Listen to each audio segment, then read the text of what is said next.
Advocate Mukundan, നിങ്ങൾ പറയുന്നത് ശരിയായിരിക്കാം. പക്ഷേ ഇത് കോടതിയാണ്. ഇവിടെ ഈ കേസും മറ്റേത് കേസും പോലെയാണ്. അവളെ ഈ ലോകത്തു നിന്നും എന്നേക്കുമായി പറഞ്ഞയച്ചവരെ തിരിച്ചറിയുന്ന സാക്ഷിയുണ്ട്. ആ സാക്ഷി കണ്ട 3 പേർക്കും തൂക്കുകയർ വാങ്ങിക്കൊടുത്തിട്ടേ ഞാൻ ഈ കളം വിടും. മിസ്റ്റർ മുകുന്ദൻ, നിയമം നിയമത്തിന്റെ വഴിക്ക് പോകും.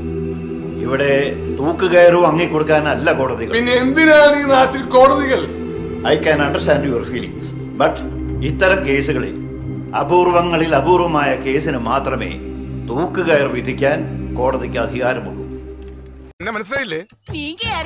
ഇതെന്നാട്ടോ മയിലാട്ടോ പത്രിക പുലിയാട്ടോ പത്രിക ഇതെന്നാട്ടോ? ഇത് മാർഗം കളി. മാർഗം കളിയാ? ഒരു മാർഗം ഇല്ലാണ്ടാവുമ്പോ ഒരു കളി കളിക്കൂലേ? മാർഗം കളി. അയ്യോ തമാശ ചേട്ടന്മാരെ, ഭയങ്കര തമാശ. ഞാനൊരു നുണ പറഞ്ഞു ഈ വട്ടന്മാരോട്. എല്ലാ ഭ്രാന്തന്മാരും ഇപ്പൊ കിട്ടും ബിരിയാണി എന്ന് പറഞ്ഞു ഓടിയത് ഞാനോട് പറ്റിച്ച്